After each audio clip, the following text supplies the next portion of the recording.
with Buffy is a retro-analytical love roast of Buffy the Vampire Slayer. If you'd like to support our show financially, you can find us on patreon.com/beerwithbuffy. Don't forget to review us on iTunes if you like what you hear. I was told you were coming. The big bad is back. This time... I'm working on getting the clearance to come into the initiative. I've been thinking about the world. We're like vampires. Take a stand and say they're not good. They're like a cat. It's fucking I fantastic. love that sound. The ice cream bar is this one.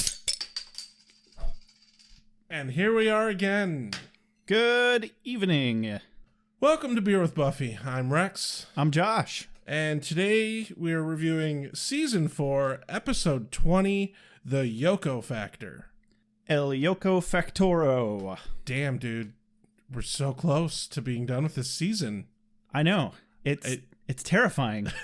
Right? And painful and giddy all at the same time. We have lots to cover before we get into the meat of the show. So much to cover. Just real quick, something we wanted to start doing was giving big thanks to all of our iTunes reviewers and our Patreon patrons. All right, so our most recent review, I'm going to start there and work our way backwards, is from screen name Willow Mars on February 17th, 2020. Willow Mars says, "My boyfriend and I just found this podcast and are now obsessed. The hosts are super funny, great with accent imitations, and just say what we are all thinking about the characters and the plot. Since I can't watch my favorite show while driving to work every morning, listening to a comedy podcast about it is the next best thing. Definitely give this podcast a chance." The title of that was #obsessed. Let me tell you, Willow Mars, I read that every day and it makes me feel great inside. Yeah. For just a moment. And thank you very much. Nothing brightens our day like getting a new review and reading through old ones. Thank you. Are you going to read just the one? Just the one. Okay. One per episode for a while, I think. And Rex is going to go ahead and read off a list of some Patreon patrons that we're going to thank. Well, we currently have 8 patrons. Very nice. Better than none. Yeah. We have Ale, who's been on the show. Ale! Yeah. She's been a patron from nearly the very beginning. Another patron we have is Alex, who we actually have a voicemail from Alex. Oh, we'll get there. She's one of our patrons. And we have Carol Jude. Hey, Jude. Don't make it, Carol. I mean, do whatever you want. And then we have Carrie Phillips. Don't spill the blood. Oh, that's inappropriate. FR God damn it. I can't see the list, Dan. I don't know. Defenestration. Defenestrato. Defenestrato. Okay. That sounds like a word. Then we have FR Defenestrato, which he actually just interacted with our Facebook page today, I think. Neat. Then we have Jesse Rain. Then we have Kelly McAdams. And then finally, our last one. Oh, I'm going to mess this one up a lot. Shuby Padhack? I don't think it's English. Oh, I'm pretty sure their last name is Doobie Doo. SHUBHI PATHAK. Shooby Doobie Doo. All right. Anyway, the point is we got some familiar names, we got some new names, and thank you very much. This podcast could not exist without you. Very literally could not exist without you. Without this support from you 8, we wouldn't have been able to keep hosting this. Yeah, and definitely now with the COVID-19 virus going around, things are about to get interesting for everybody. Yeah. Speaking of... No, sir, I don't like it. Yeah, day 6 of Michigan's quarantine. We're already out of chicken, beef, toilet paper, and potatoes. Not because there's a shortage of any of these things, but because hoarding people are assholes. You know what the thing that fucking confuses me the most? The store was damn near out of milk. Mm-hmm. Who the fuck is bulk buying milk? Why the fuck are they buying milk in bulk? That shit goes bad very fast. Yeah, you're going to have like 20 gallons of sour milk on your hands. It's this, like, of all the stupid things to hoard, milk is the stupidest. Yeah, I mean, I guess I can kind of see hoarding potatoes. Like, they stay good for quite a while, and even when they start to go bad, then you can plant them. Yeah. Which actually is what I'm going to do with a handful of red potatoes that we've got, just as an experiment. You know, I'm going to try some backyard farming. Gonna get back to my roots. Ha, ba-dum-cha. Well, potatoes are one of the hardiest fucking plants you could ever grow. Right? Yeah, I Googled it once, and I'm like, I think I got this. Yeah. Cool. You know, good thing we still have Google. I know one of our mutual friends on Facebook was talking about starting to print out all of Wikipedia. Right? Just in Which, case. You know, good on him. Yeah, we know who to go to. Right? When the shit really hits the fan. I am very happy that there are people like that who are like, you know what? The shit's going to hit the fan. We're going to Mad Max it up in here. Let's print all of Wikipedia. Yeah, seriously. I can't imagine how much that's going to fucking cost. A lot? Well, I mean, I can't even imagine how much space that's going to eat up on his hard drive first. Right? Like, they have probably full data centers running Wikipedia. I don't even understand. Yeah, no idea. No fucking idea. Anyway, on to voicemails. We have some voicemails today. Yeah.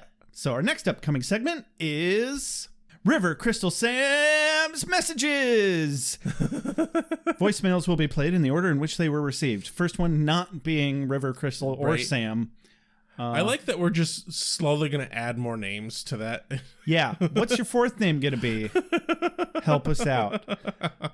Alexandra is our first voicemail. Just to clarify, you may recognize her from such lists as Patreon patrons that Rex just read earlier, or you may remember her from such films as the very first t-shirt winner of the Beer with Buffy t-shirt contest. Also happens to live in the same city of us. Pure coincidence, we've never met. And also most recently, she's becoming a super fan really quickly. Yeah. She made us a damn spreadsheet laying out all of the data of our quotes of the day. Yeah. Which I vaguely recall asking for, but I didn't expect anybody to do it. Right? So No, and that will be put up on our Patreon so people can look at that, because it's kind of fascinating, because not only does she list what my quotes of the day and what your quotes of the day are per episode, but she also totaled up who got the most quotes per season and who got the most quotes for me per season and who got the most quotes for you per season. Uh-huh. And then she tallied up the number of quotes that each character got per season. Yeah, somebody took a class on collating. That's all I have to say. It makes me happy to know that at this rate, we will have a number at the end of the series of just who had the best lines. Yeah, hold on. Let me just see if I can tick on my... Let me see if I still have my slow clapper sitting around here somewhere. Oh, there it is. Are the batteries working?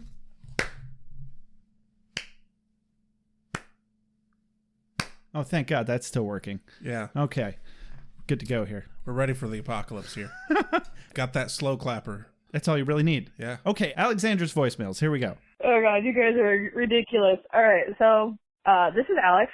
But since Josh has stopped doing the funny voice text and everything, I figured I'd just give you guys a call and dump a bunch of the stuff that you guys have been asking about. So, first, the episode where Brand New Man, where Giles got turned into the Fiyarl demon and Spike was driving his car. That is the same car that he drove through the entire series up to that point. That episode where Spike drove it into the wall. That is the last episode that he has that car, and I don't think he has a car at any other point in the series. There's that one. Spike's accent, hilariously enough, James Marsters got voice training on the English accent from Anthony Stewart Head. The way Spike sounds is actually closer to Anthony Head's accent. I love the Jonathan episode. I'm one of those people that watched the episode before listening to your podcast episode on that episode, but I love the Jonathan episode. I do not hate you guys for it. It was hilarious. The first 5 minutes or so, I'm like, okay, what are these guys smoking? But after a minute, I'm like, okay, you know what? This is actually really, really good. I love the fact that you guys were, obviously with the editing, you were able to carry it through for the entire episode. Yes, you guys are going to hell, but it was great. I loved it. By the way, Josh, I love your laugh in that mini episode. It was hilarious. You sounded so much like a hyena. I thought it was cute. On numerous episodes, you have asked how strong Buffy actually is. And according to the Buffy wiki page or whatever, the actual fandom wiki, she's able to, I think for the most part, lift somewhere around 2 metric tons, which is about 4,500 pounds. So arguably strong, but depending on what she's actually doing, you're right, they do make it very inconsistent how much she can actually lift. So like in the first episode where she's like trying to hold the door, she should totally be able to hold that just fine without Xander's help, especially against newer vampires. But like going up against the Master, that was kind of, probably on par with, he's much older, so he'd be much stronger than that. But yeah, the about 2 metric tons is what she's supposed to be able to consistently lift and, move around basically. Anyway, chemistry, guys. Bye. Hi, Alexandra. It's nice to hear your voice. I'm sorry we scared you off with the funny voice reading text message thing. That was a while ago. We only did it once. It didn't really catch on. Thanks for coming back. Yeah. First point you made was the car. Yeah, that was the last episode we see Giles's car in. I miss that car. Right? I still think they should have kept the fucking armored truck, though. They should have. Yeah. I mean, I felt like we covered that point. Yeah, I didn't think it would pop up again, but he does get another car. It might just be a rental, but I remember vividly there's some point where he's driving a car and it's an automatic and he's complaining because he feels like he's not contributing. So that's coming up in the next season or two. As someone who has pretty much exclusively owned manual transmission cars, I feel that. Yeah. See, it's been about 50-50 for me. I've had a couple sticks and a couple automatics, so I'm very bi-car. I'm bi-car sexual. Yeah, I got this. That's how it works, I think. Okay, moving on. The accent, that is some fun trivia. I feel like that came up before, but it's always worth revisiting that Giles does not sound like Giles in real life, which is funny because every time I see him tweet on Twitter, I hear him, I read him in my Giles voice.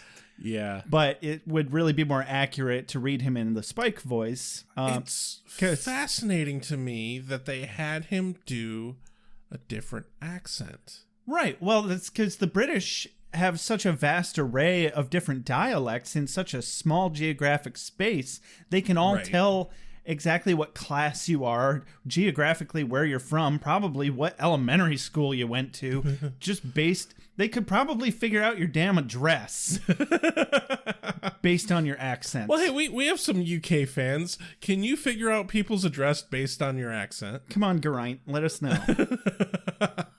I don't think they'll disagree.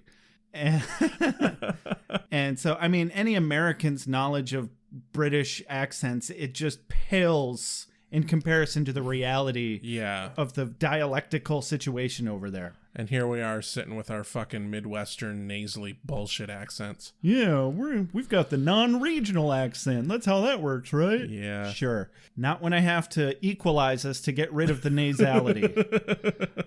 So thanks for letting us know how you felt about the Jonathan episode. We definitely needed some feedback on that. So I sounded like a cute hyena?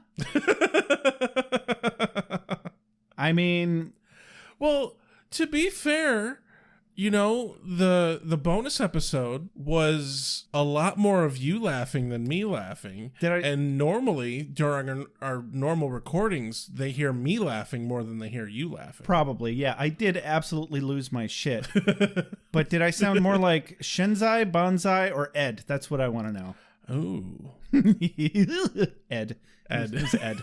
Yeah.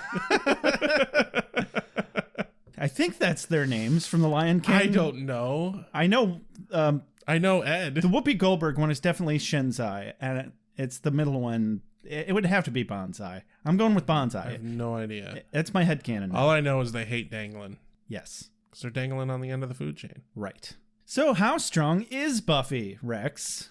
Apparently pretty fucking strong. But yes, it has been confirmed that while there is a decent metric, it is inconsistent. Oh, painfully. Throughout the series. I was just going to let you handle that one, Rex. Did you have anything to say about that? Not really. This is actually kind of an issue I have with a lot of shows that have, or even media in general. It's a big problem in comic books. The strength of characters is inconsistent. It always bothers me. Well, they must be on different drugs every episode. That's all there is to it. I don't know. It's something I think of right away. If I'm like writing a character, I'm like, oh, they have super strength. Well, how strong are they? Well, everybody's anal about different things. What can I say? And so let's hear our next message from the infamous, ever more acquiring names, River Crystal Sam. Hey, Rex. Hey, Josh. I'm calling as I've gotten home. I am not driving for once because I'm in South Carolina and the plague is hitting us here, and it's possible I may have gotten it. So if you don't hear from me in a couple weeks, maybe I died. But yeah, I came home from work early, so I'm gonna spend the whole weekend drinking tequila to try to like sanitize my body. Kudos, Jonathan Speed. That was fucking hilarious. As far as your poll, all I have to say is please go look up Richard Cheese. People equal shit. So you both suck. Because all people are terrible. I kid. Listening to Sexy Haunted House episode, whatever the fuck y'all are calling it. And I gotta say, oh, kink shaming. What if you happen to be a mother? Are you gonna kink shame the mothers? Like, what? No, fuck you. Patriarchy, no. Yeah, Sexy Haunted House. I would totally fuck a ghost. I would. That would be awesome. I want to go to that party. I'm not into the casual fucking, but like, you know, I figure it could be like Dennis from Angel. And like, I think Cordelia could have taken advantage of that instead of getting impregnated by demons. So that's my spin on things. I hope y'all have a good weekend. I'm going to try not to die. Jonathan Speed. Welcome back, River Crystal Sam. I'm sorry if we're airing this a week later than you were expecting us to, and I hope you're not dead. Yeah.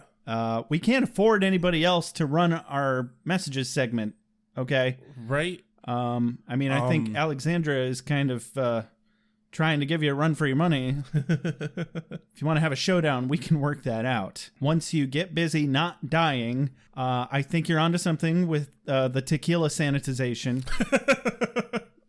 I don't know. The other night, we tried it with some whiskey. It didn't go well. I thought it went great.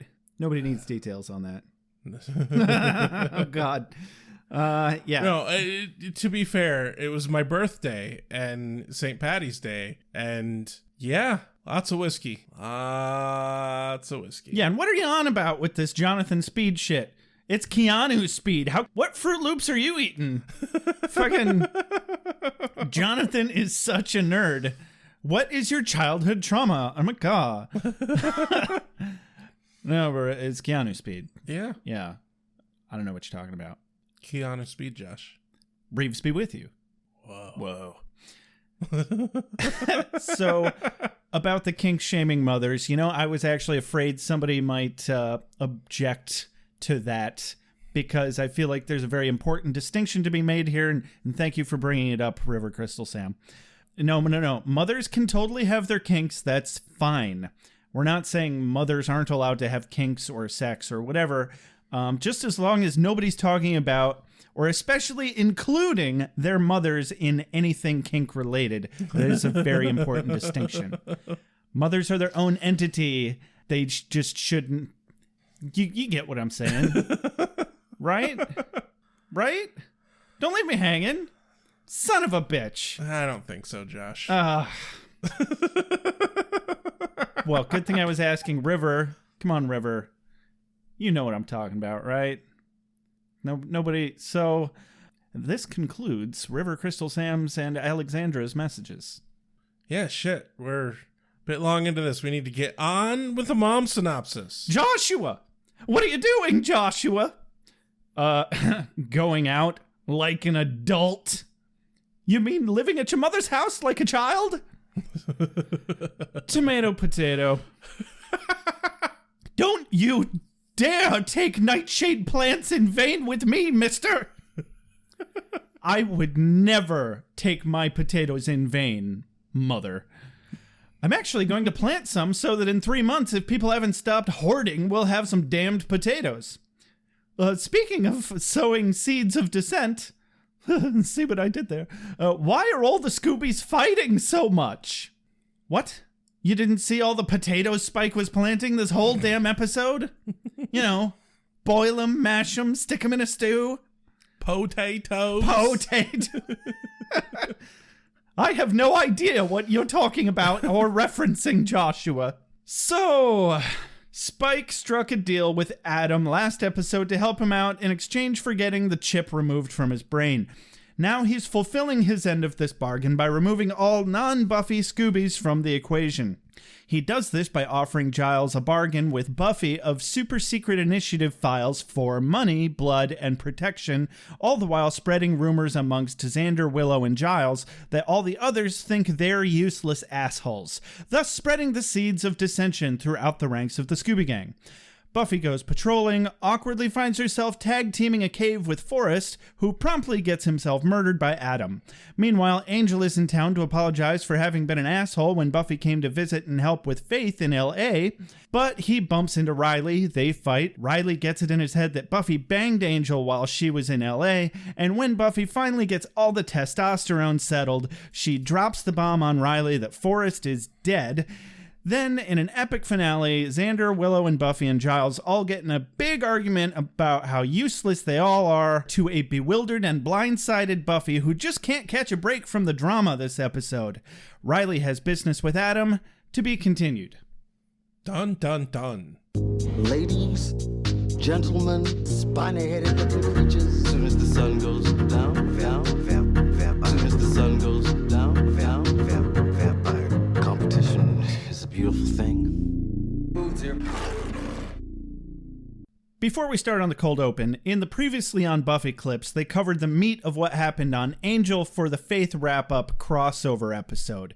Basically, Faith gets her redemption arc, and Buffy and Angel sock each other in the face, and he's all like, I've got my own TV show now, so yeah.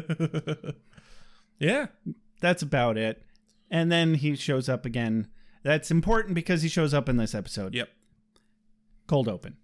Cold open on the initiative where the general dude, I can't remember what the fuck his name was. Colonel. He's a colonel. Oh, he's a colonel. Yeah. I don't remember his name either. I don't even, Don't care. I don't even know what that ranks in comparison to general. Yeah, I have no idea. It doesn't matter. He's a boss man. Yeah. He's a military boss man, and he's talking to a more important military boss man. Yeah. Mean old white dude talks to other meaner older white dude. Yeah. And giving basically a status report on the situation with the initiative. Apparently the government wants Finn back because they invested a lot of money into that guy. Yeah, we don't care if Riley's a pansy. We put a lot of money into that pansy and we want him back, see?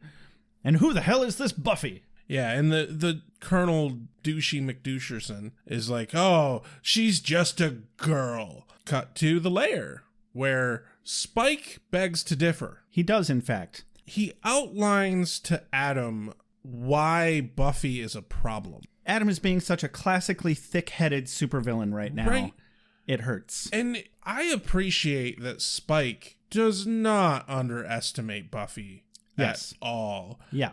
And nor should he with his history. He gets that she's a huge pain in the ass because she knows what the fuck she's doing. Uh-huh. She's a problem. Yeah. And Adam's like, oh, it's fine. She's just a girl. You've killed 2 Slayers before. Why haven't you killed her yet?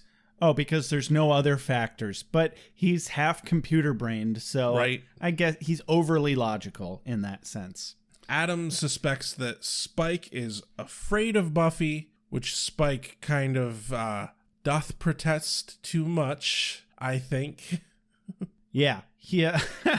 But Adam gives him a big old pep talk, and Spike gets an even bigger Frankenstein boner. Also, fuck you, spell check. I can spell boner however I want. Hold on, how did you spell it? I spelled it B-O-N-O-R. Apparently it's E-R. It is E-R. I don't care. It's bone-er, not bone-R. Bone-or. Or bone-or. Bone-or. If you can row a boat with it, then it's dual purpose. Finally, something useful instead of everybody overbreeding. Good God. That would be man. Bonoar. Yeah. Ah, jeez. A bone ore. Anyway, 12-year-old boys here. What are you going to do? Spike likens Adam to Tony Robbins. Do you know who Tony Robbins is? I looked it up. Yeah, it turns out he's a motivational speaker, life planner, whatever. Fun fact, apparently he has a lot of accusations of sexual harassment against him. Go figure. Yeah. Big surprise. Yeah. Rich white dude? Sexual harassment? No, that never happens. Not once. Yeah, so we don't really understand how yet, but Spike has a passive plan to break up the Scooby Gang because he believes that is Buffy's true strength. And he's not wrong. No, he's definitely not wrong. But Adam doesn't understand how Spike is going to go about this, but he trusts him, and that's fun. How do you feel about the Adam Spike dynamic? I think it makes perfect sense. But I also think that Spike is playing both sides. Yeah. And I don't think he's playing both sides with a plan of either of them winning. I think he's just going to jump on board with whichever one does win. He's the kind of snake who would play both sides just to play both sides. Just to enjoy the chaos. Exactly. Absolutely. Exactly. But he's also in a compromised position where he needs to be able to jump on somebody else's winning ship. Right. Exactly. He needs the fucking chip out of his head. That's his own only motivation here. But if he doesn't, he can still use the Scooby Gang because they're too goody two-shoes to kill him. Right. Which one could easily start up an internet fight about that being a weakness or a strength. We're not going to get into that right now. Right. Then we do a short cut to the dorm where we get to see Buffy returning. She's kind of sad, but the dorm is empty because Willow's not there, and she lays down, and that's that. Yeah. Willow's not there. Her bed is very well kept, probably a little dusty, honestly. Yeah. I felt like if you just patted it, it would just billow. And then we cut to Camp School. Oh, right, yeah. Over to Riley's lair at Sunnydale High. Xander brings Riley a pair of hammer pants. Maybe they're not proper hammer pants, but I like calling them hammer pants. Yeah. And he's unamused and kind of a dick about it. You know what these pants remind me of, Rex? My mom's boyfriend. He was nearly my stepfather for a minute, but he wore pants like this. And I remember it being really annoying. Because even in the 90s, I was like, those are hideous and stupid. Yeah. Well, but basically Xander's like, hey, who's your buddy? You get to wear these while your other clothes are being washed. He specifically says, try those on. You'll feel like a new man. Riley's response is, would this man have a bright red nose and big floppy feet? Riley, that's how we felt about Xander's outfits this whole time. I like to think that Xander specifically brought these pants on purpose just to fuck with Riley. Like, just a tiny little, oh, you're with Buffy and I don't like that twist to the knife. They were so gaudy. I was like, Xander wouldn't even wear those. No, he would not. No wonder he's giving them away.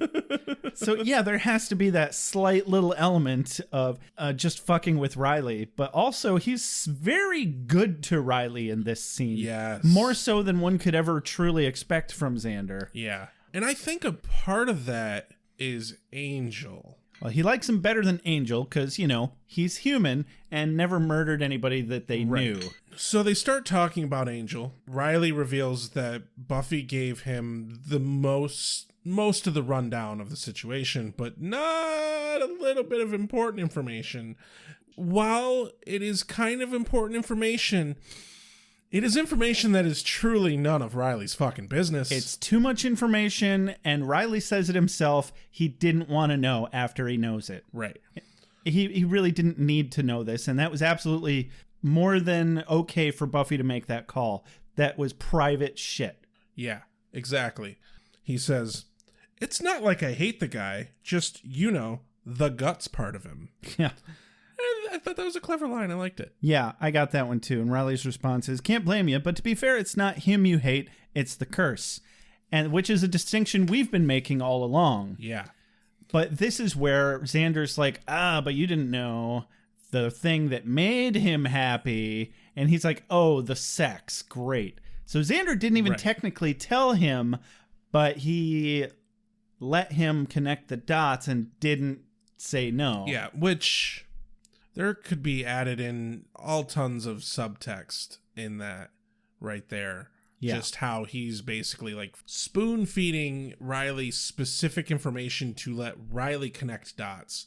It could very well be seen as a, hey, I didn't tell him. No. I don't think it can be broken down that way at all. Even though later in the episode, when Buffy's talking to Angel, it sounds like Xander's about to get the full brunt of the blame for the situation. But Xander did not understand that Riley didn't have all the information when he started talking about it.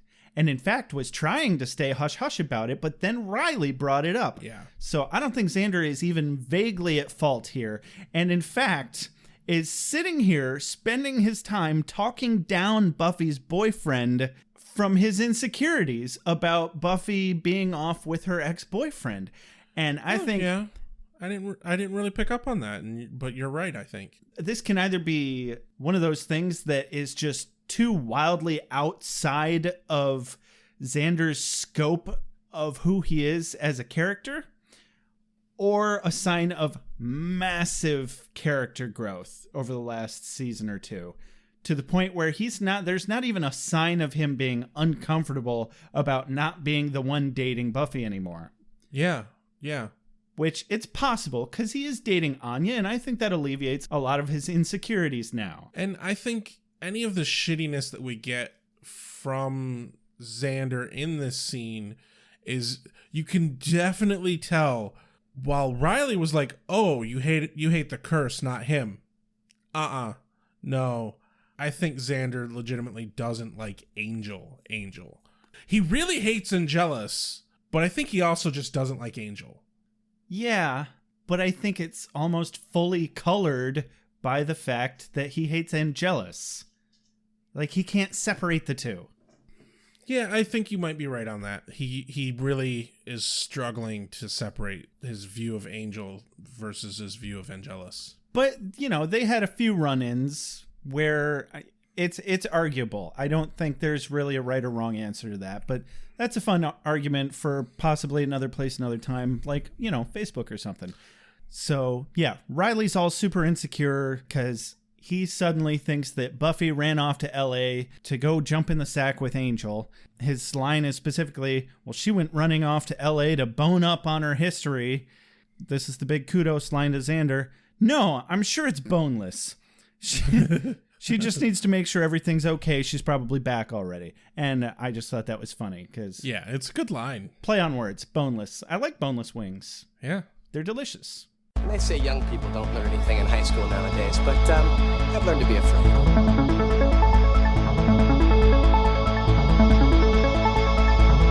So what was the story about that alligator? You know what time it is, Josh? Tool time? No. Oh, good. Freebird! Freebird? Yeah. When Journey's on stage, you're supposed to yell Freebird, so they play Freebird. I'm aware of people yelling Freebird at concerts. Yeah. And needing to get punched in the dick. Yeah. We cut to the scene where Giles is playing Freebird. Oh, was that Freebird? Yes. This is why you don't sing Freebird, okay? Because evil vampires sneak into your house while you're singing Freebird. That's how this works. Oh, which comes to one of my quotes of the day. Mine too. Giles flips out. He's startled all of a sudden. And we see Spike. And he says, for someone who's got Watcher on his resume, you might want to cast an eye to the front door every now and again. Which is a great point, frankly. Especially considering how many fucking times now Spike has just walked into Giles' apartment. At least 3. What the fuck, Giles? Yeah. Lock your fucking door. You live on the Hellmouth. In Sunnydale with all the demons. So, yeah, in this scene, Spike's a fucking dick, and this is not my Ripper. This is depressed alcoholic Giles talking. Spike is offering Walsh's files in exchange for a year's supply of blood, protection, cash, and a no-slay guarantee. Like, wow, that sounds like the worst infomercial I've ever seen. Right? And he thinks he's got enough leverage to dick it up with Giles at the same time. And Giles lets him. Right? I just wanted Giles so badly to just pull out a stake, pin him down, and shove it into his chest just far enough to make him squeak and walk funny for a little bit. And just make him show Giles the respect he fucking deserves. Yeah. But he didn't do that. He just let Spike get him down. I'm like, come on, man. Spike obviously has made a distinct decision in this conversation. He repeatedly says Rupert. He calls him Rupert in this conversation. Yeah. And he makes it a point to say it like 3 or 4 times. This is a fun little tidbit towards real fucking psychology, where if you use someone's name in a conversation multiple times, it's an ingratiating thing. And it's a way to connect with somebody very quickly, because using someone's first name is a familiar thing. So it builds connection, and it's a legitimate manipulation tactic. Yeah, I'm familiar with that. I felt like he was using it to be disrespectful. That too. Because Giles is very used to being called Mr. Giles or just Giles. But, you know, we have to keep in mind that Spike is, 150 some odd years old. Yeah. Giles can't rightfully be like, I'm your elder or some shit. But he can be like, you're in my fucking house asking a favor of me. Sure, it's something I need, but I can also just puff you like a ball of cotton candy and not think twice about it. And I don't think he made that clear enough. Right. I feel like the writers just kind of washed right over it just to kind of push the plot in the direction that it needed to go in the short span of time that they have left of this season. And this now will be the last time we see sober Giles for the rest of the episode. Yeah. Definitely for the episode. As he picks up the scotch and he starts a drinking. So Giles says, in response to Spike's offer, he says, done. Spike responds, with a smile and a nod from you, sorry, not close to good enough. This deals with the Slayer. Giles replies, I'll tell her.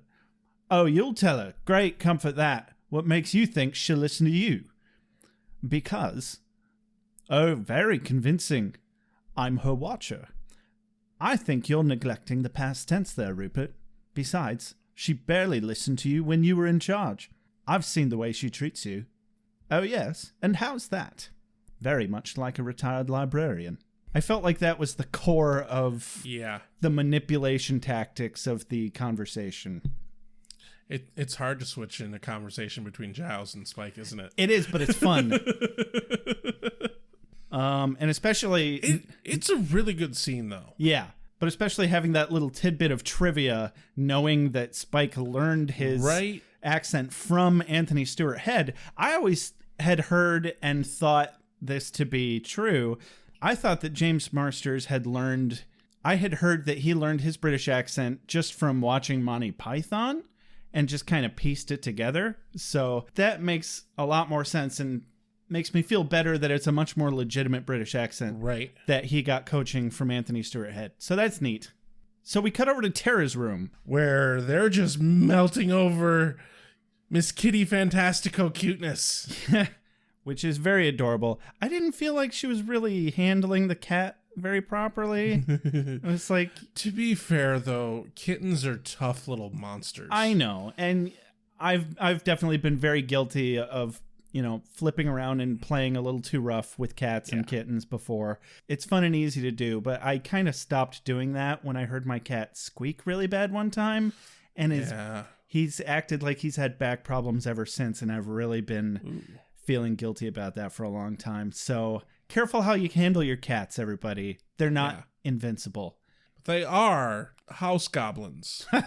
As Edgar is biting me right now. Yeah, it's kind of distracting, really. Anyway, suddenly Miss Kitty Fantastico is not a good enough name for Tara. I don't know if I like where this relationship is going anymore. You pick a silly name for a cat together, and that shit is sacred. That is a sacred fucking bond. Like, okay, I get it. You want to have a quote, more serious name for your cat. I get it. My cat's name is ridiculous, but he has a serious name. You just find the serious name within the ridiculous name. Yeah, like Cat or Kitty or Fanta. There you go. Yeah, Fanta. They're right after the soda. That works. Got it. See, we got all your cat name problems solved. If you'd like to use Beer with Buffy's cat naming services, give us a call at 269-743-0783. That'll be $5. You can pay us on Patreon. Just head on over to patreon.beerwithbuffy.com. This makes me want to add an actual $5 tier of cat naming services. We will do that. Yes. We will name your damn cats. I'm gonna make a Patreon tier, cat naming services. This is happening. Okay. God. So Tara is all business, and she's helping Willow schedule classes, and Willow needs to handle her roommate situation as well. We missed the part where Willow gets dramatic. Oh, I didn't miss that part at all. You just glazed over it. Yeah, I know. You don't find any humor in her getting dramatic? Not really. Did you? Yes. I'm sorry. I was actually a theater major. It didn't tickle me at all. Well, I think you're a little broken inside, Josh. I guarantee it. Okay, yeah. She's worried about her roommate situation. Yeah, Buffy or no Buffy? To buff or not to buff? This is not the question, and it never will be, you traitor. But it kind of is the question this episode. Right. And well, Buffy hasn't been around a whole hell of a lot. And, neither is Willow. And that's kind of what they're playing on this whole episode with the Spike thing is, which we've barely even gotten into. But yeah, people naturally grow apart when they go off to different places and different schools and different stuff. Yeah. Life fucking happens. It does. Fear me. He's so cute. You didn't sense a hyena energy at all, did you? Because hyena possession is just unpleasant. Run, flee, maybe skedaddle. Oh, I miss the free hot dogs on stairs. So we cut over to Buffy's dorm, where Riley fucking proves his love by going out in those pants. While being a wanted fugitive of the government. Wanted fugitive of the government, and he just needs to see Buffy so bad, he's gonna leave the school in those pants. Yeah, being a military fugitive is a whole new level of fugitive. Right? No thanks. I know a dude, actually you know this same dude, who spent a year in military prison because he got caught smoking weed. It's a year of his life. Oh, fuck, I forgot all about that. Yeah. Yeah. God damn. Yeah. But no, and Buffy is like, hey, what the fuck are you doing just walking around Sunnydale when you're wanted by the military? But he's got a modded out cell phone so he can listen in to the initiative's communications. Because they only show his radio very briefly. Uh-huh. It's literally like a cheap ass walkie-talkie, and they just like glued some wire to the outside of it and wrapped it around the antenna. Well, later he's got a flip phone. Was it a flip? I didn't see a flip phone. I thought it looked like a cheap little walkie-talkie too, but later I think it was a flip phone that was closed. But yeah, it's just got this wire wrapped around it to make, look, it's modded, we promise. Okay. Riley wants to talk about Angel. Buffy doesn't want to talk about Angel. I'm not surprised. Because she says Angel upset her and spun her head a little bit, and Riley decides to leave and give her some space, but... I really thought at the close of this scene that it wasn't going to be a thing, because when she's like, I don't want to deconstruct Angel right now, Riley's able to switch it to humor. He's like, it's the pants, isn't it? I couldn't talk to me seriously in these pants either.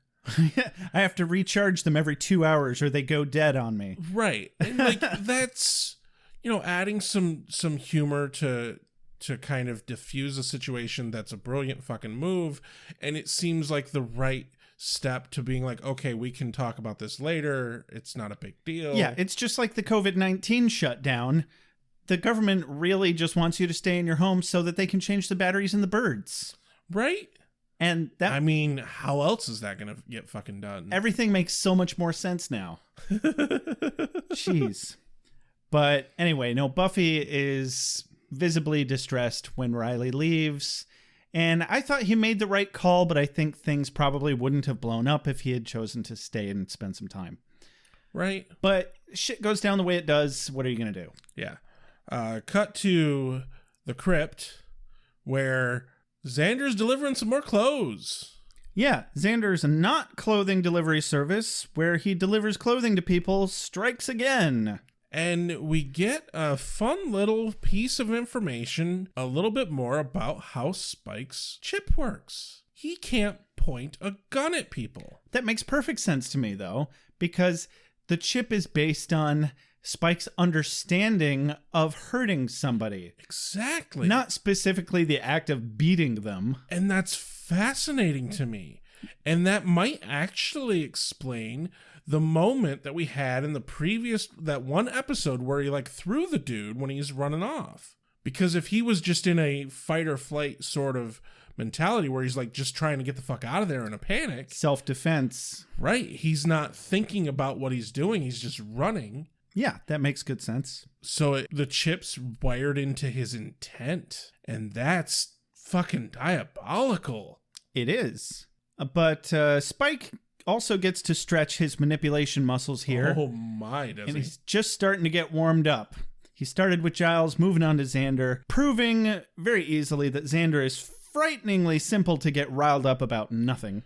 Well, with Giles, he took a nugget of truth that was already there and just built it into something bigger. Yeah, he poked at his insecurities about not having a job. Right. And wondering if Buffy really respects him as the Watcher anymore. And these are all little insecurities that Giles would definitely have. And he does something very similar here with Xander. Xander's been very insecure about feeling useless in regards to his place in the Scooby Gang. But there's a key here, though. He gives an outright lie to Xander. He does. And this is the only fucking time that he truly gives a full outright lie. And I think that's really the biggest hole in this part of the plot. Yeah. It's because I don't think Xander's dumb enough to just take Spike at his word for it like he does here. I agree. Well, he distrusts Spike more than he distrusts Angel, and that's fucking saying something. Yeah, because Spike's like, oh, they've been, talking about you going into the army and something about being all you can be or some shit like that. Yeah. And he just goes off on this huge diatribe about how he's not useless. I really expected him to be calling Spike on his bullshit here and have gone to Buffy or Willow and confirmed the rumor first before just taking Spike at his word. Right. But assuming that Xander really is dumb enough to fall for this, Spike played his hand brilliantly. Yeah. Knowing just when to press the buttons and just when to ease up so as to avoid being, pinned as the bad guy rather than just the messenger. The ease up part is the golden part. That's what makes it work. Right, because he's like, oh no, I shouldn't have. His actual line is, hey, it was just a laugh. There's no need to go insane over it. Yeah, that is the true brilliance here. Yes, and that's exactly what Spike wanted from this. Divide and conquer. Yep. Well, it's like what they say, the art of telling a lie is telling barely enough information. The worst way to lie is if you lie and then you just keep giving more information. If you're late for work or something and you're like, oh, I was late because such and such happened. It just makes it easier and easier to call you out on your bullshit. Yes. Dig this. Dig this. Sorry you had to wait. Fire, beheading. Hurry up, sweet dreams. Sunlight. Hurry up, sweet dreams. Cold water. Usual. Oh yeah. I hit him. With what? A desk. So cut over to a cave mouth in the woods. Yeah. Where Buffy and Forrest arrive at the same cave at the same time and agree to go their separate ways, but unfortunately, they're both there to check the same cave. Yeah, which is like, Okay. Did you catch any information on, like, why are they checking this cave all of a sudden? Okay, I don't know why Buffy was checking the cave, but I don't remember what the actual line was, but there was something that Forrest said that just made me think that he was, like, checking a hotspot kind of thing. And with all their fucking tracking software bullshit stuff, they probably just had a hotspot or something he was checking out. But I don't fucking care how thinly spread the initiative would have to be. There's no fucking way in hell they would ever send one lone soldier out to check out anything. Yeah, you wouldn't think so. But, I mean, now that Forrest has basically taken Riley's place and Forrest is a dipshit, if he's making his own decisions, I think he has a big enough ego to be that dumb. The rest of the initiative, like his superiors, I don't think would do that. But if Forrest was dividing up his own team with his own authority, I can see him being that dumb. Okay, yeah. Especially if you come at it from the angle of he has to prove himself. Right. Because Riley's not there, so he has to prove that he is still a badass without Riley. Yeah, all the toxic masculinity in this episode. All the toxic masculinity. All of it, Morty, way up in there. Way up in there, Morty. Okay, so the conversation between Riley and Buffy goes approximately as thus. Blah, blah, blah. My dick's bigger than yours. Yeah, but I'm a girl and you're stupid. Hey, you're the Slayer and you can't kill people. You're right, but I'll fuck you up real good. And, hey, you ruined Riley's career. Yeah, but it was turning him into a murdering drone. Meh, doesn't really bother me because I'm a hypocritical tool bag. Hey, want to fight? Yeah, let's fight. But first, let's explore this cave. At which point, Adam is like, I'd like to see that. Right? I like to watch. I'll buy that for $1. Eyebrows. Can I just point out that if they're hunting a cybernetic demonoid and they know that he is electrically powered, why the fuck are they carrying around goddamn taser guns? Well, I mean, their knowledge of how he's powered by electricity, I think, is approximately equivalent to Captain America's knowledge of how the gunship was powered in the Avengers. Right. It appears to be powered by electricity. Well, you're not wrong. You're not wrong, Cap. You're not wrong. Not wrong. But they had no way of knowing that shooting him with a taser was going to charge him up. My assumption would be that it would short him out. I guess my problem here is they have the fucking data on Adam. Yeah. Like, he didn't destroy their data. Well, they still have they have Walsh's files and shit. Sure, but I mean, if the Jonathan episode told us anything accurate and we don't really have anything else to go on, they don't really know much more about it than the Scoobies do. They had some basic plans that barely, where Jonathan was just like, well, I think he's got a power supply here. It's probably plutonium, but that's just a guess. Right, but it's still... They've still got that They have to have something. They have that other scientist that was there. Exactly. He must know something. Yeah, I agree. But we don't know what they know. And they obviously try to keep the lower ranks grunts in the dark as much as possible. They said already that Riley thinks too much. I'm like, God, that's such a bad thing. All right, so Adam's like, woo, I love to watch. Right? Let me get into my Superman costume and crawl into the closet real quick. Oh my. Okay, that's a reference to Rick and Morty. Commercial break. We cut back. Despite Forrest's dickbaggery and stupidity, Buffy still tries to save him from getting skewered by Adam, but you can't fix stupid. Right, because Adam, like, throws Forrest and then throws Buffy.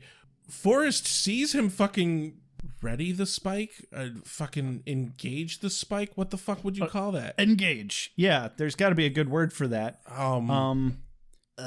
Unsheath? Sure.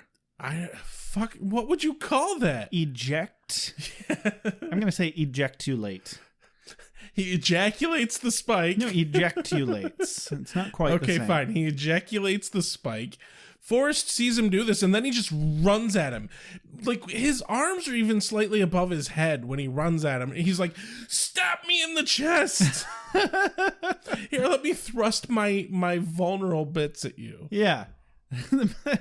Here, I pre-ripped all of the hard scales off of my stomach so that you can stab me there. Right. Jesus. Oh, I mean, God. he might have been wearing Kevlar. I think he was, actually. Who knows? But he's dead now. That's really only good for bullets. Yeah, last he's I dead checked. now. So he tasered at him. He gets a nice little recharge from it. Then he makes some delicious-looking forest kebab for the neighborhood grill out. Oh, look, I've been impaled. Get the barbecue. Buffy shoves Forrest's body off of her and gets hit with the taser from Adam and then gets the fuck out. And it only barely slows her down. Yeah, like she barely even seems to be fazed by it, but I'm sure she has a lot of adrenaline going as well. Oh, yeah. Which she gets a good 20 yards from the cave. And then she trips. Yeah, and falls down a fucking hill. And let me tell you, I've done that before. Like falling down the side of a goddamn gully, hill. A lot of sticks and rocks. Oh, dude. I was mountain biking out in Yosemite when I did it. And my front tire bogged in sand and I went over the handlebars and went down the hill. I have no idea how far I went down the hill, but I went quite a ways down the hill. I didn't break anything, but I bruised almost everything on the right side of my body from my shoulder to my waist. It's a miracle you're still alive. Kind of. I mean, I was wearing like a pretty heavy duty jacket and helmet and shit because I was fucking mountain biking. Sure. But I like bruised everything. I was beaten to hell. Surprisingly did not dislocate my shoulder. But yeah, it's no joke. Falling down hills like that, you think, oh, just walk it off. No, you don't walk that shit off.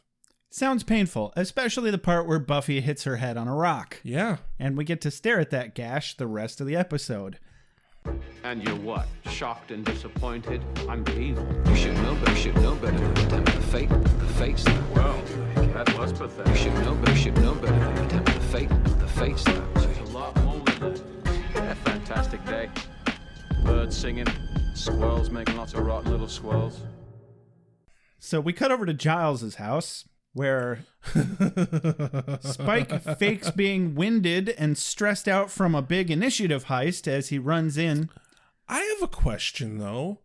What would he have done if, like, any of the Scoobies were outside or were just coming in? Because he just casually walks up while smoking. Played it by ear. He's a smart dude. Yeah. He's not dumb. He'd have noticed something was up before he got there. I'm not too terribly worried about it. Giles is lounging around, pathetically stressed and schnockered. I've been there, done that, old chap. I feel you. Yep. I was there recently.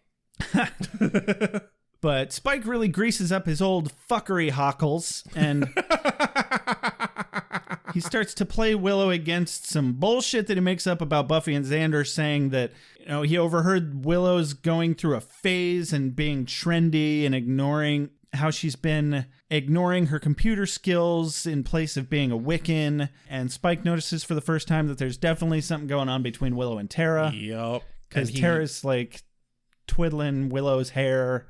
Without saying any specifics, he kind of like leans their suspicions to that maybe they were talking about being weird that Willow is a lesbian now. Yep. Which, that is fucking evil. It really is. Now, I think this is a great Spike episode. It so is. It really shows his manipulation skills, which they've been building up on for several episodes. Yeah. On his ability to read situations and his emotional, not necessarily his emotional maturity, but kind of emotional social awareness. Awareness, sure. Similar to being empathetic without like, he's not being empathetic because he's not like sharing the emotion with them. His emotional literacy. Yeah, there you go. That's the right word. That's the word I was looking for. Yeah, is just off the charts. He's a genius. I think a sociopath about it. Oh, God, yes. But genius. Well, I think all vampires. I think all vampires would technically qualify as sociopaths, given that they have no soul. No soul, yeah, that's a good point.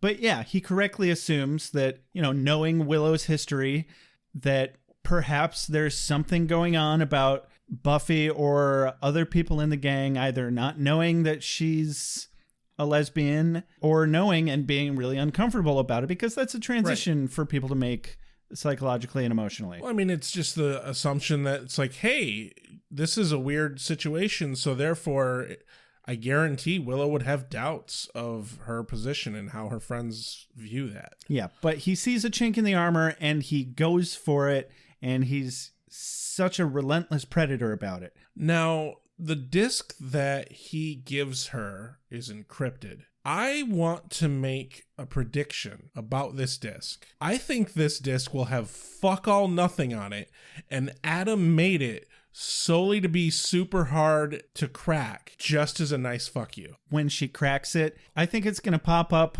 with a gif of Adam going, ah, ah, ah. You didn't say the magic word. Ah, ah, ah. Ah, ah, ah. Ah, ah, ah. Oh, that's a good pull. I think of that line a lot, actually. I know, right? Yeah, I completely agree with your prediction there. Spike is doing double duty here, pushing for his payment for providing the disc and playing the Scoobies against each other using their own insecurities. This is what they mean when they say keep your friends close and your enemies closer, I guess. Right? I don't understand why Spike went forward with the plan before Giles had informed Buffy, which he made a very big point about earlier. Right. Spike did. That's the only part of this that doesn't really hold water, I think. Yeah, I'd have to agree. Other than Giles having no spine. Right, and he does give the line of like, look, I included you in, we're doing it your way, give me some fucking kudos here, basically. Who, Spike or Giles? Yeah, Spike, to Giles.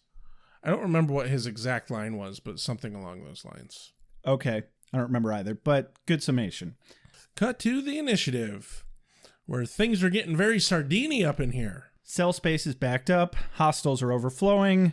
Colonel McDoucherson doesn't care. He thinks they're just animals and pack them in tight and let them kill each other. Yeah, he's fine with letting them tear each other apart, no big deal. Cut over to Sunnydale High, aka Riley's lair. We start to get the radio call in the initiative, and then it cuts to Riley with his hacked radio. Uh-huh. And he's hearing that there are some soldiers that are under attack outside of the school, so right around the fucking corner from where he is. Mm-hmm. So he's like, oh, fuck this, saddle up, let's go. Yeah, they're calling for hardcore backup, and he just can't let that go. No. I can actually kind of respect that view. Like, he's out of the picture, but he still, like, has loyalty to his comrades. Oh, I completely agree. You know? But, oh, look, it's Angel. What the fuck, Riley? I feel so depressed but happy about this all of a sudden, all at the same time. Right? Riley shows up. Angel's kicked some soldiery ass. And Riley immediately is like, oh, you must be bad now because you had sex with Buffy, so you have no soul now. And Angel doesn't correct him or anything. Yeah. Despite knowing who he is. Very classic sitcom-y misunderstanding here. Right. But also fairly in character to Angel, I think. I felt like they stayed plenty true to Angel's character for this part. Because Angel is very much the type of person that he's not going to discuss something that he feels is no one's business. With some asshole that he doesn't even know that this is Riley right away, but he figures it out. Fairly quickly, though. He's like, you must be Riley Finn. And then Riley's like, oh, you must be Angel. But he doesn't. Let's fight. Yeah, neither of them respect either of their positions as boyfriend or ex-boyfriend. Right. And not even a little bit. Not even a little bit. In fact, if anything, that's more cause to fight. Right? Because toxic masculinity. But hey, it makes for good TV, right? Let me tell you, man, this is a fight that Riley has no chance in hell. I mean, I felt like they were fairly evenly matched. No. If the fucking other Humvee thing wasn't pulling up, there is no way in hell Riley was holding ground against Yeah, Angel. No, you're right. Angel gets his own TV show. Riley definitely does not. Yeah. Angel's way better. We haven't seen Angel in a while. Yeah, he's on his own show, so we've been watching Angel alongside, presumably, if you were watching this on TV back in the day. Mm-hmm. But it's really nice that when Angel comes back onto Buffy, we get to immediately see him being a badass. Definitely. Yeah, Riley says, "Way I heard it, you were all peaceable now. You didn't by any chance go and lose that pesky soul again, did you?" Angel's like, "Don't push me, boy." I'm like, damn. Riley's like, "Now what could have possibly happened with Buffy that would make you lose your soul?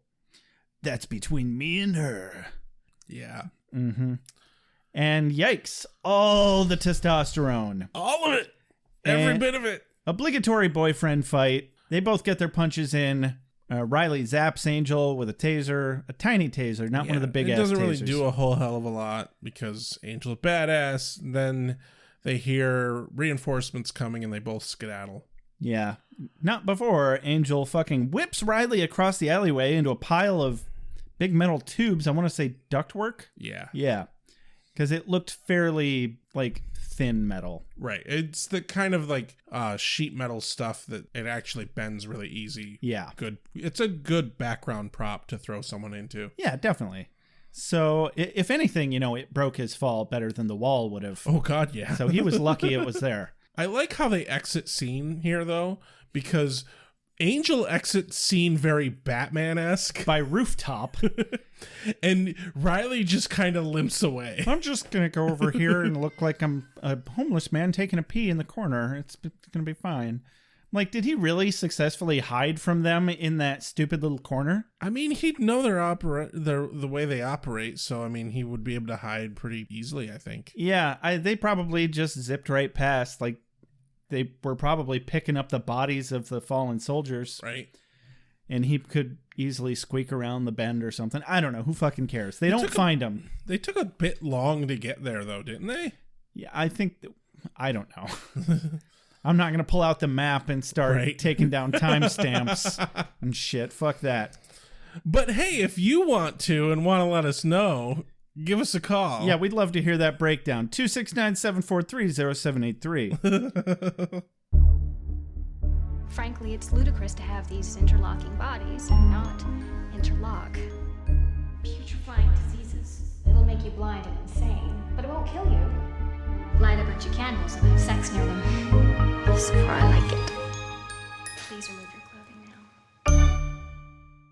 Cut to the dorm. Yeah. Buffy's a bit beat up. A wee bit, but so is Angel. Angel gets there first. He tries telling... Buffy, there's a problem. Buffy, there's a problem, exactly. Well, he tries telling her something, but she stops him and just starts berating him for being a dick while she was visiting the set of Angel. So Buffy says, "Let me guess. There you go. You thought of something else really hurtful to say. And, well, you couldn't tell me on the phone because the funniest part is that look on my face." "Buffy, please, there's a problem." "Buffy, please. I really don't have a lot of time." Riley barges in and the testosterone poisoning continues. Yeah, and up until, they legitimately start to fight in the fucking bedroom. Seriously. Until fucking Buffy just throws them both across the room, one hand each. Yeah. It's like, no, fuck you too. I'm the badass here in the room. You're going to listen to me. And they do. Yeah. Buffy is finally like, "Riley, I need to talk to Angel." But Riley's a dick and refuses to leave. And he's like, I'm not going anywhere. I'm not leaving this room. Buffy and Angel just casually are like, all right. And they both leave. They just step out into the hallway. After they leave and they close the door, he just, to the room, he's like, not moving a muscle. It was very well played. Good obstinance there, buddy. Yeah. Good obstinance. He both won and lost at the same time. I'm disappointed that when Buffy comes back into the room later, he's not exactly in the same place. So, he didn't hold on to that. But at least he had At least he wasn't dumb enough to push the issue after they stepped into the hallway. Like, he didn't follow him out there like a real dickbag. Yeah. Frankly, I'd have been like, it's done. Break it off. You're done with that doofus. He's an idiot. They get out into the hallway, and Buffy just hardcore rips into Angel, deservingly. Right. And asks him what he thinks he was doing. And he's just, I was trying to make it better. And then they pause, and there's a moment where it's like the absurdity of he literally just came here to try and improve things, and it all blew up in everyone's face. And they get a bit of a laugh about that. Yeah, and finally there's a break in the fucking tension. Yeah. It's been such a tense episode. Well, and Angel even says, things are pretty fucking tense around here, huh? After their little conversation, yeah. But Angel finally apologizes for being a dick when she was on his show before this episode, and for being an instigative dick just now with Riley. And then Buffy apologizes because she felt like she was kind of wrong for coming over to his town and being all judgy about the way he was handling things. Well, she went over to their fucking studio. She fucking dug into the craft services table, ate all their goddamn croissants. That's just rude. Yeah, exactly. Like, you don't fucking do that. Like, he worked hard to get that show. There's no more jelly donuts. Damn it, Buffy. Don't you know how broody my jelly donuts are, Buffy? I know exactly how broody your jelly donuts are. I actually like to think that's the entire reason the crossover happened. Sarah Michelle Gellar was like, damn, we're out of jelly donuts. I'm going to go over to the fucking Angel set and get me some jelly donuts. Hey, guys, you need to rewrite your script so I can get some jelly donuts. Done. This woman wants jelly donuts. God damn it, make it happen. But sir, if we just send over some jelly donuts, wouldn't that... No! Rewrite the script! Your face. Would she have that kind of star power at this point? I like to think so. I mean, the show can't run without her. Right. But Buffy tells him the best thing he can do to help is to leave. Okay, she didn't say leave, but it was heavily implied in brackets of the ether. I don't know about you, but I read that as fuck off. Not just leave, no, fuck off. They were being nice about it. Yeah, but she really told him to fuck off. But Angel confirms, just for the record, he does not like Riley. Well, it's better that way. Yeah. I wouldn't have it any other way. Yeah. Buffy walks back in to Riley, and we cut over to Adam's lair, where Spike returns home, and damn it, Adam, like, there's no dinner on the table for him. He's worked all day. This relationship went downhill real quick. Like, you don't even, like, stand up and greet him when he gets home. No hug and kiss. What the fuck? Hey, if that's what you want out of a relationship, you get a dog, okay? Yeah. I have a cat who greets me at the door, though. Then again, like, that's something. You know, a little attention, I don't think is so much to ask for. No. And dinner on the goddamn table. Adam has done nothing but sit in front of the fucking computer all day. Wow. That went down the make me a sandwich rabbit hole real quick. I'm not sure how I feel about that. It's only appropriate because they're not in a relationship at all. It's funny. Okay. Sure, Rex. So Spike saunters in very self-congratulatorily, proclaiming victory for having sown the seeds of dissent amongst the Scoobies. And then he states the title of the episode. Well, he explains his strategy and the title of the episode, saving me from having to look it up. He explains to Adam that it's the Yoko factor, referring, of course, to how Yoko Ono is blamed for breaking up the Beatles, but really, they just kind of tore themselves apart. Yeah. And, you know, isn't that the first rule of the bro code? bros before hoes? I mean, yeah, if you're a douchey frat boy. I mean, but, you know, real human adult relationships have more dynamics than that. Yeah, probably. I'm just saying, you know, to oversimplify the situation. Yeah. Yeah. Yoko Ono came in and supposedly sowed the seeds of dissent, and thusly the Beatles broke up. I don't know if that's actually what happened, but that's apparently the story. I mean, that's... Yeah. According to Spike. So do you think he was referring to himself as Yoko in this? Yeah. Okay. Well, his point being is that it wasn't Yoko's fault. It was the group's fault. Yeah. I felt like I made that clear. Did I not? I was just making it a concise statement. Alrighty. But yeah, he's gung-ho about that chipectomy. He definitely wants that chip out of his head. Yeah. And I can't blame him. Nope. It's funny because I get the feeling he's trying to play Adam the same way that he's playing the Scoobies right now. Right. He's like, all right, I did what you wanted. Now give me what I want. Before he's really delivered anything. Yeah. In both situations. Just like when he delivered the discs to Giles, he's like, pay me now. And Giles is like, no, we'll pay you after we unencrypt this. That's what I meant. Both situations. Yeah, with the Scoobies. That's fucking brilliant. And with Adam. So, but Adam needs one more thing. What could it be? I don't know. For you to die, I feel like is how that sentence was supposed to end. Right. I really feel like Adam was about to just murder Spike as soon as the camera cut away. Yes, it's terribly simple. The good guys are always stalwart and true. The bad guys are easily distinguished by their pointy horns or black hats. We always defeat them and save the day. No one ever dies, and everybody lives happily ever after. Cut back to the dorm where Buffy has to really talk about something important, and Riley, in his super I'm overreacting about fucking everything way, assumes that, oh, it's because you're gonna break up with me. Yeah, he's positive that she ran off and banged Angel, and he thinks that Angel is evil and has lost his soul, and that only confirms his theory more, because he doesn't know Angel at all. And she's like, hey, you're going to want to have a seat for this. And even me, I was like, what the hell could she possibly have to tell him that's so important?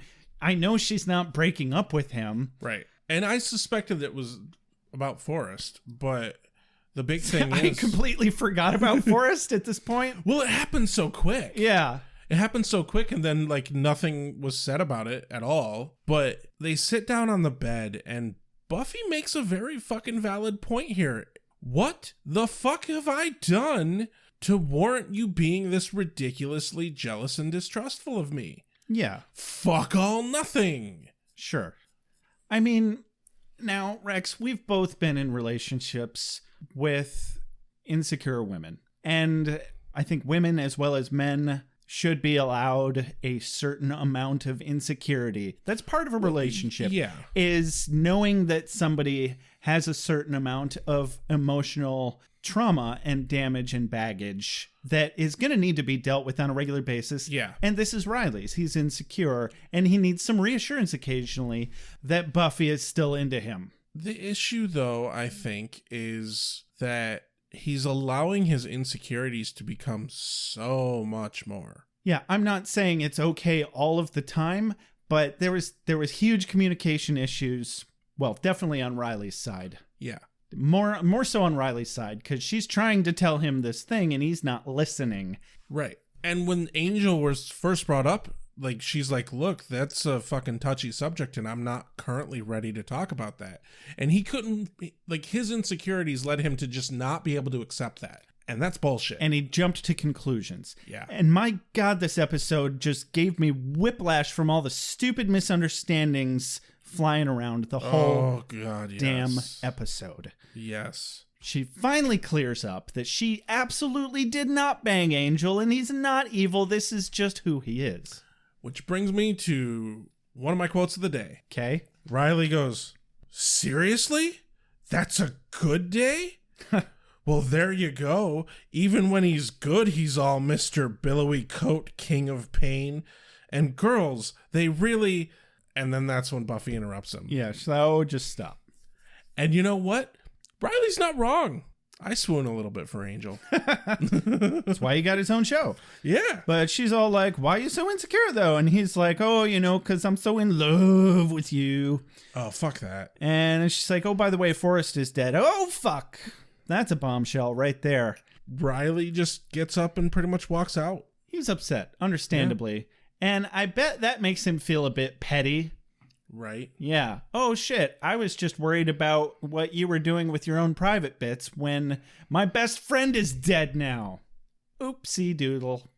I am very fucking glad, though, that the story did not twist to where Riley was blaming Buffy for Forrest being dead or something. Oh, I couldn't even handle that. Because that would have been the most cliche possible fucking thing. Seriously. Oh my God. That would have been one twist too many with this episode. The moment Forrest died, that's what I was fearing was going to happen. Yeah, I didn't even think of that, but you're right.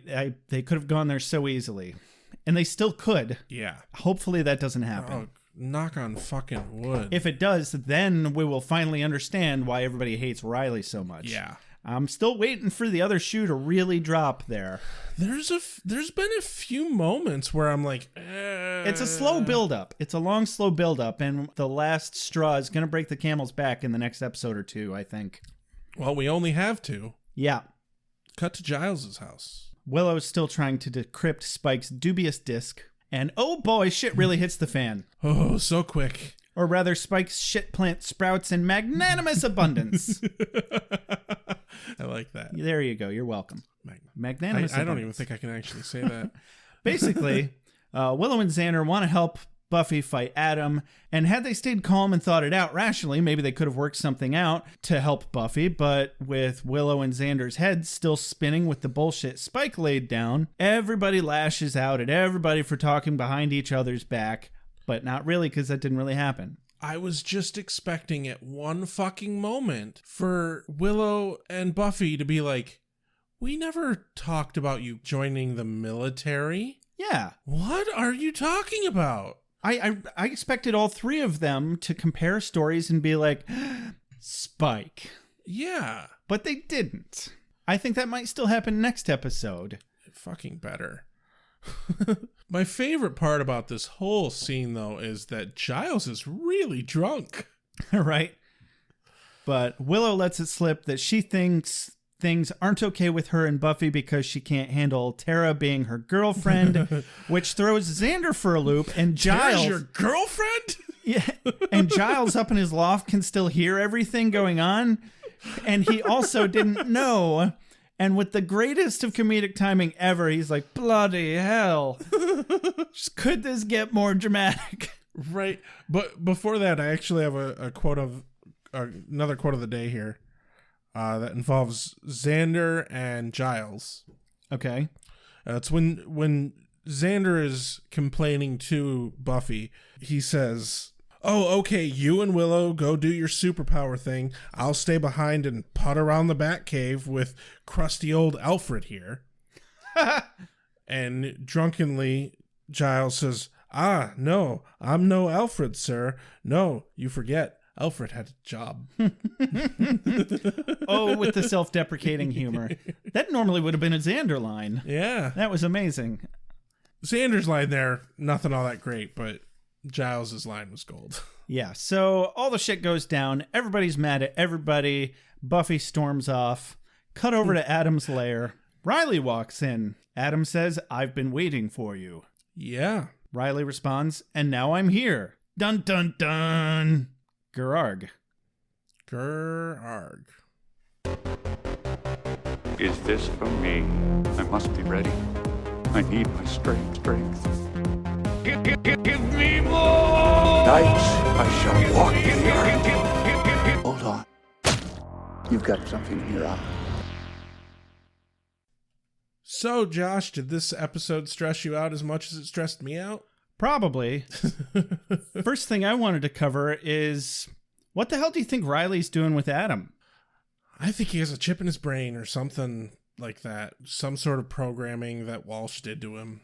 My first thought was, maybe Adam called in Riley to handle Spike's chipectomy, or maybe they have some sort of co-plan to take down the initiative because they have a mutual goal in that. Maybe. Or not necessarily a mutual goal, but they have a mutual interest, at least, disabling or throwing off the initiative somehow, it would seem. I can't imagine Riley being there by choice. Yeah, it just kind of makes you wonder, what in the hell does Adam have over Riley? Because, Riley was like viscerally distraught at the thought of being in any way related to Adam, because he called him his brother. Right. Several episodes ago at the initiative. I honestly think it's something Walsh did to him. Some sort of brainwash programming or chip in his head or something like that. Yeah, we do know as of this episode that they spent a great deal of money on him, so it wasn't just the drugs and training. Right. There's something else going on. Exactly. Some sort of augmentation, perhaps.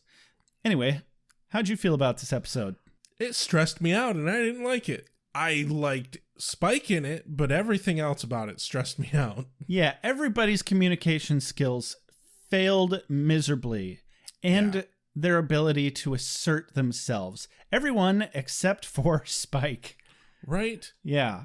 It's either a huge testament to the level of manipulation that Spike is capable of, or it's a question of, like, what the fuck is up with these three fucking people who have been friends for the last 4 fucking years. Yeah. And, like, they've been through hell together, and they can't just be like, hey, guys, we're all upset right now. Let's take a moment and take a few deep breaths and talk about all our feelings rationally. Yeah, I'm starting to feel like besides Monster of the Week category, there's 2 big distinctions you can make about episodes, and that's some of them push forward the arcing big bad plot. Some of them push character growth. Right. This was not a character growth episode. Oh, God, no. Not even a bit. If anything, everybody devolved a little. Yeah. Mm-hmm. I think ultimately my like or dislike of this episode will greatly hinge on next episode. I partially agree. I like character growth, but I also like seeing the main plot progress.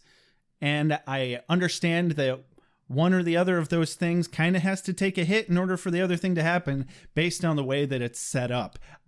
Yeah. I don't necessarily think that they are mutually exclusive things, but with this show, it's one of those things you need to accept. Definitely. Or you're gonna have a bad time. Okay. So what's your quote of the day, Rex? So it's one we didn't actually talk about while we were going through the scene. It's in the big argument at the tail end there. Xander's talking about Buffy being all superior, and he says to her, just because you're better than us doesn't mean you can be all superior. Yeah, I enjoyed that. That was a good one. So yeah, that's my quote of the day. What's your quote of the day? I'm going to go ahead and throw it to Spike here. For someone who's got Watcher on his resume, you might want to cast an eye to the front door every now and again. I almost picked that one. Because this is a very meta kind of fourth wall breaking line. It's the writers pointing out their own shitty writing, being like, all right, we know that he really shouldn't be able to get through the door, but we also don't want him to have to knock every time. Right. It also is just kind of like, hey guys, we really need Spike to have just a really good entrance into this scene. What can we do? We need him to have a great zinger as he walks through the door, because that's just who he is. Yeah, and it works. Yeah, I like that. Very much so. I liked it. Yeah, it was good. It was pretty good. Excellent. Definitely. Party on, dudes. Party on, Wayne. Party on, Garth. Showing. All right. We're done. This has been another episode of Beer with Buffy. Don't forget to follow us on Twitter, like us on Facebook, review us on iTunes. That is the number one way that you can help us out.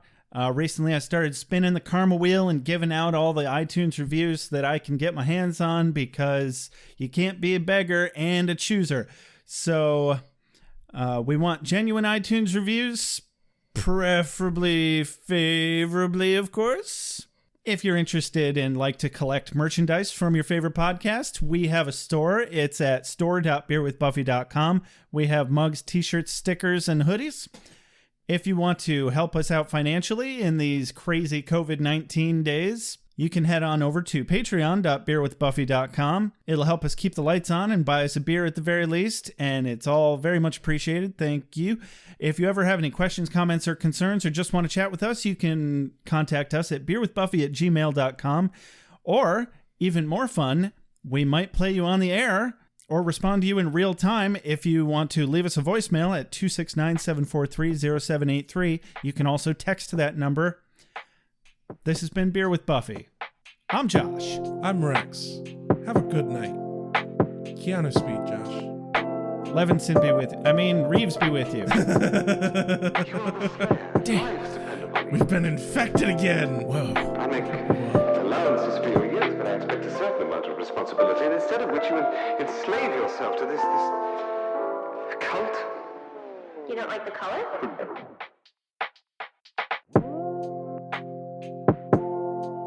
You have a sacred birthright. You were chosen to destroy vampires, not to wave pom-poms at people. Why can't you people just leave me alone? You are the Slayer. Go ahead. I'm a watcher. I haven't the skill. Oh, come on.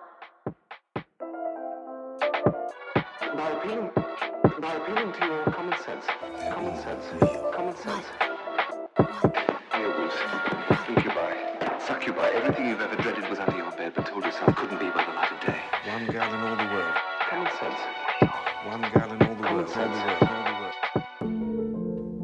It was a bit, British, wasn't it? Whee! Wait, what have we done? Why are we watching this?